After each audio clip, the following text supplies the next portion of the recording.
encontré a mi esposo y a su propia hermana en nuestra cama. Ese día también descubrí que el hijo de esa mujer era también hijo de mi esposo.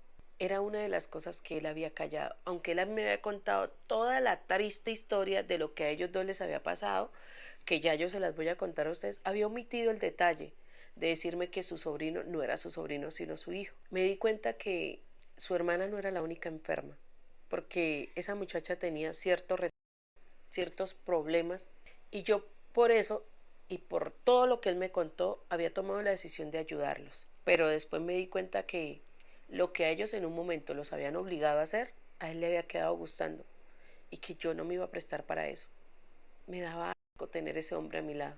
Ellos habían sido obligados por un grupo que había llegado esa noche a su casa. Ese grupo también le quitó la vida a sus dos padres y los había obligado a ellos dos a estar entre ellos.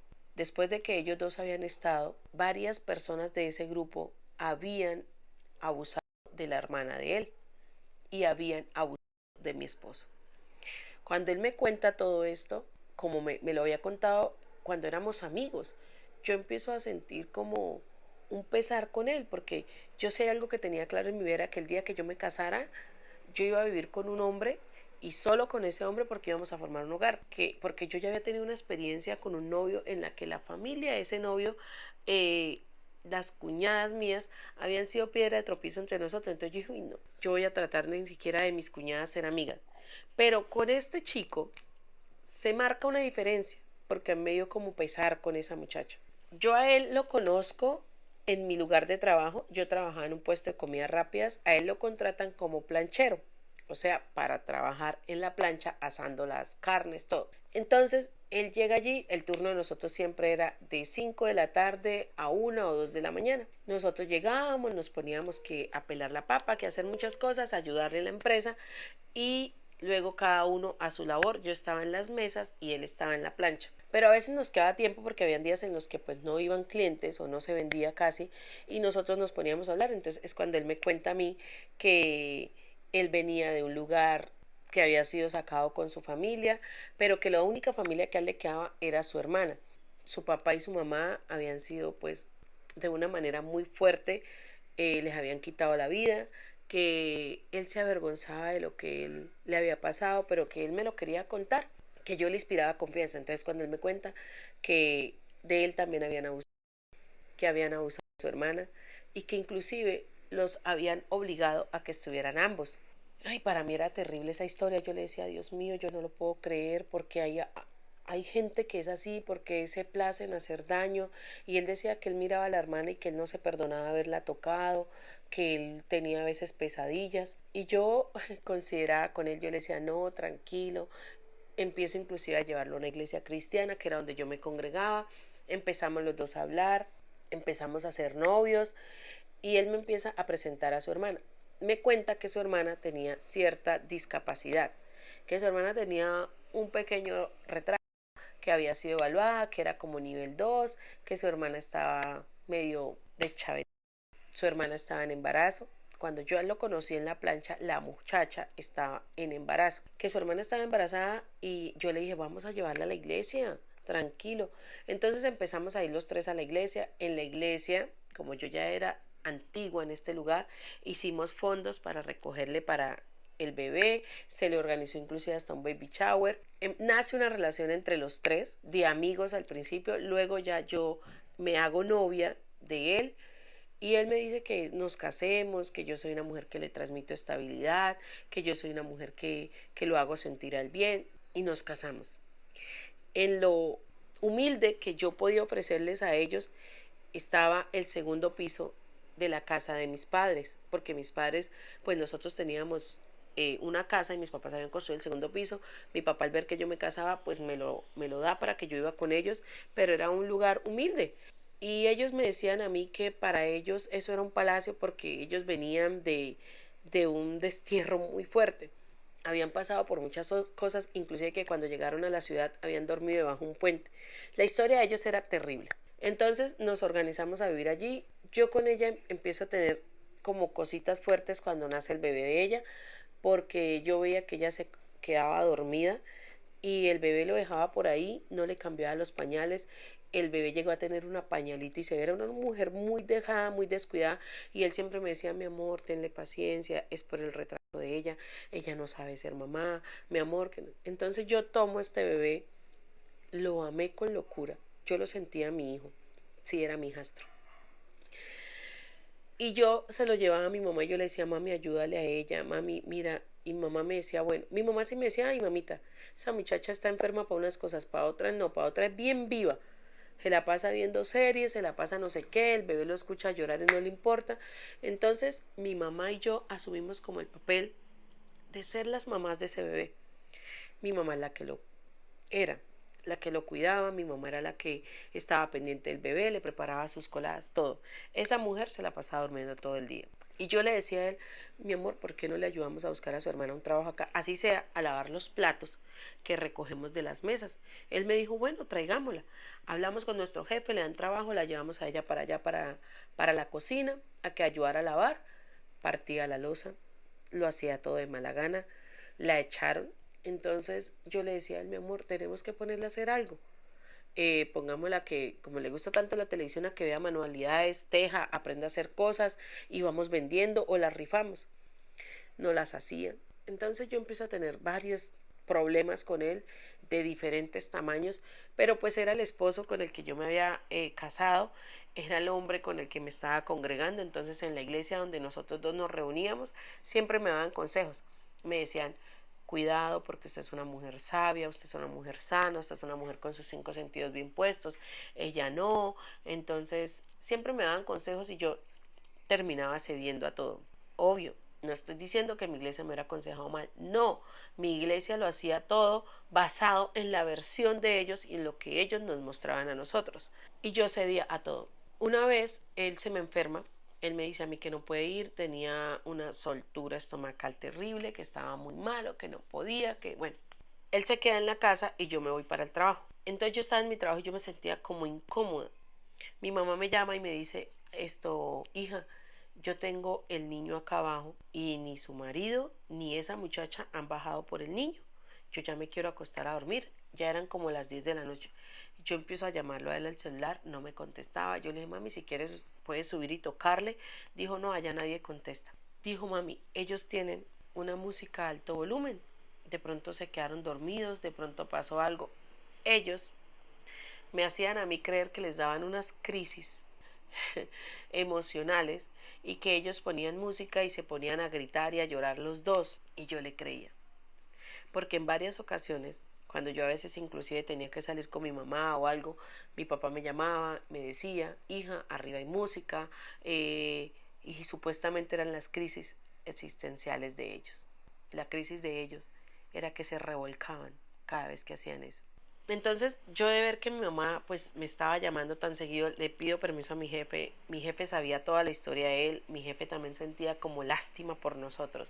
Entonces mi jefe me dice, vamos, yo la llevo y miramos qué está pasando, tranquila.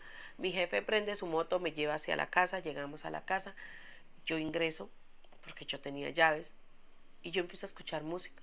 Y yo escuchaba música, pero entre la música escuchaba algo. Y algo a mí me decía que yo no me iba a encontrar con cosas buenas. Voy a la casa, me dirijo hacia mi habitación, porque la habitación de ella pues estaba abierta y desde donde yo estaba se veía que allá no había nadie, mi cuarto sí estaba cerrado.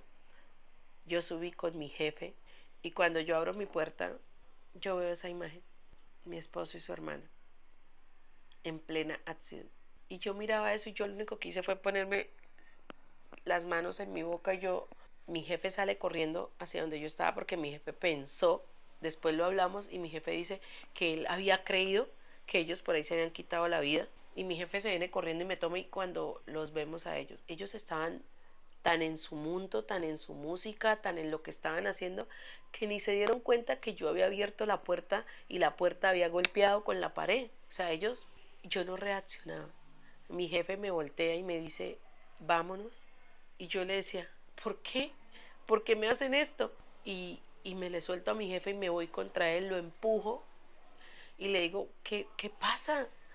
Y él se queda mirándome y él se pone a llorar y empieza a decirme que lo perdonara, que no sabe qué pasó, que de repente ellos habían sentido que los estaban obligando, que había un demonio que a ellos los perseguía, porque esa fue la otra frase, el demonio. Cuando ellos empiezan a congregar con nosotros, ellos empiezan a decir que tenían un demonio que los perseguía y siempre era el mismo cuento. Entonces ese día él empieza a decirme eso, que había un demonio que se les había aparecido y que les decía que lo hicieran. Y yo me acuerdo que ese día yo le dije, pero el demonio les entregó la pasión porque ustedes estaban tan entregados. Ese día me cansé de creer que ellos tenían un demonio persiguiéndolos. Ese día también dudé de la historia de ellos, de que sus padres hubieran sido asesinados de la manera que ellos cuentan y que a ellos los hubieran obligado a hacer todo eso. Pero bueno, yo tampoco soy nadie para decir si algo que me contaron es verdad o no, porque eso ya es problema de cada quien. Lo real era lo que yo estaba viendo ahí. Ese día ella se levanta y me dice, ay cuñada, yo creo que usted tiene que saber toda la verdad. Y ya es hora que le digamos, le dice ella a mi esposo, porque usted ha sido muy buena con nosotros. Yo después de todo eso que a mí me hicieron, descubrí que estaba embarazada. Mi hijo es de él, de mi hermano. Nosotros esto no lo hacemos porque queremos. Esto lo hacemos porque hay algo que nos impulsa a estar los dos. Y esta no es la primera vez que pasa aquí en su casa. Han sido muchas veces. En ese momento, como mi papá se da cuenta que yo había llegado y había subido y ve la puerta abierta del segundo piso, pues mi papá también sube. Entonces mi papá también ingresa. Yo no hubiera querido que mi familia se diera cuenta de todo. Pero mi papá ingresa y los ve a ellos sin ropa, ve todo lo que estaba pasando, me pregunta a mí qué pasa. Yo solamente lloraba. Y mi papá dice, no sé por qué siento que estos hermanitos no son hermanos siquiera. No, hermanos sí eran, pero les gustaba jugar con las personas. Tomé la decisión de que tenían que irse de mi vida, de mi casa. Le conté pues a mi pastor, le conté a personas de mi iglesia que eran gran apoyo para mí y me dijeron que era lo mejor. Ellos siguen congregándose en allá, ellos van, los están ayudando en una como academia que tiene la iglesia en donde allá dejan quedar a personas. Entonces es como un instituto, ¿sí? Como una especie de refugio. Entonces allá dejan quedar a ciertas personas temporal, mientras los ayudan, salen de ciertas crisis, pueden ser de las drogas, del alcohol, de infidelidades, bueno, hay muchas cosas. Entonces van a esa institución donde los ayudan. Ellos están allí, ubicados allí, recibiendo ayuda, recibiendo apoyo. Él me dice que no me va a dar el divorcio hasta que yo no le dé otra oportunidad, porque él quiere cambiar, porque la vida de él viene marcada por crisis, que yo debo entenderlo, que él no quiere hacerme daño, que él me ama. Yo lo amo, pero también me amo mucho. También sé que lo que yo vi en mi habitación me va a quedar aquí para toda la vida. Sé que ese niño que yo tanto amaba y veía como mi sobrino es hijo de mi esposo, o sea, ya no siento que vaya a ser lo mismo. Inclusive he pensado en buscar otro lugar para congregarme porque no quiero sentir esa presión por parte de mis compañeros en la iglesia para que yo lo perdone y esté con él, porque siento que es una decisión que debo tomar yo sola, desde mi corazón, desde la razón, y, y por el momento no quiero estar con él, no quiero ni verlo. Si él tiene que sanar, si ellos tienen que sacar algún demonio, lo que sea, que lo hagan solos, yo no quiero estar allí. Creo que son personas que abusan de la buena fe de otras personas, que abusan de una historia, de algo que vivieron, se aprovechan de eso.